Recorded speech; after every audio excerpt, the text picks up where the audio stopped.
Monumen Kemerdekaan Indonesia. Itulah dia, siapa lagi kalau bukan Soekarno, sosok yang lantang dan berani memproklamasikan kemerdekaan Indonesia. Walau sekarang dikenal dengan sosok yang gagah dan berwibawa, namun ketika kecil, Soekarno tidak sekuat itu. Ia mengidap penyakit yang parah, sampai-sampai ayahnya yang bernama Sukemi Sosrodihardjo harus mengubah namanya dari Kusno jadi Karno. Soekarno lahir di Surabaya tanggal 6 Juni 1901. Ayahnya merupakan seorang guru yang berdarah Jawa bernama Raden Sukemi Sosrodihardjo dan ibunya merupakan keluarga bangsawan Bali yang bernama Ida Ayu Nyomanrai. Ia merupakan anak ketiga dari 4 bersaudara. Pada tahun 1907, Soekarno memulai jenjang pendidikan sekolah dasar atau disebut dengan Sekolah Rakyat di Tulungagung, Jawa Timur. Di sana, ia tinggal bersama kakeknya yang bernama Raden Hardjo Kuromo. 1 tahun setelahnya, ia pindah sekolah dasar di Hollands Inlandse School atau HIS, dan pada tahun 1913, Soekarno melanjutkan pendidikannya di ELS. Setelah menempuh pendidikan dan lulus dari ELS, beliau melanjutkan pendidikannya ke jenjang tingkat menengah, yaitu HBS di Surabaya.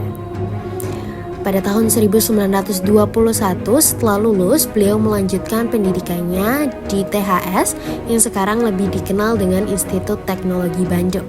Setelah lulus, Soekarno berhasil memperoleh gelar insinyur dan mendirikan perkumpulan serupa bernama Algemeen Studi Club. Perkumpulan inilah yang menjadi cikal bakal berdirinya Partai Nasional Indonesia, sekaligus menjadi awal karir politik Soekarno. 2 tahun kemudian, tepatnya pada tanggal 30 Desember 1929, Soekarno ditangkap dan dipenjarakan oleh pihak Belanda di Bancai, Bandung ketika sedang mengadakan rapat umum bersama koleganya. Pada 18 Agustus 1930, setelah melakukan persidangan, beliau tetap divonis bersalah dan dijatuhi hukuman penjara. Dan di tahun yang sama pula, Soekarno dipindahkan ke penjara Sukamiskin untuk menjalani masa tahanan. Akhirnya, pada 31 Desember 1931, Soekarno berhasil bebas dari penjara. 1 Agustus 1933, beliau kembali ditangkap oleh pemerintah Belanda. Setahun setelahnya, beliau diasingkan ke ND sampai dengan 18 Oktober 1938. Namun selama di ND inilah Soekarno mengembangkan pemikirannya, termasuk konsep-konsep yang kemudian menjadi dasar dari Pancasila. Insinyur Soekarno adalah seorang pemimpin yang karismatik, yang mampu membangkitkan semangat nasionalisme melalui pidato-pidatonya yang memukau. Beliau adalah sosok visioner dengan nasionalisme yang kuat, serta seorang intelektual yang mencintai seni dan memiliki wawasan luas, yang berhasil mempersatukan berbagai elemen bangsa.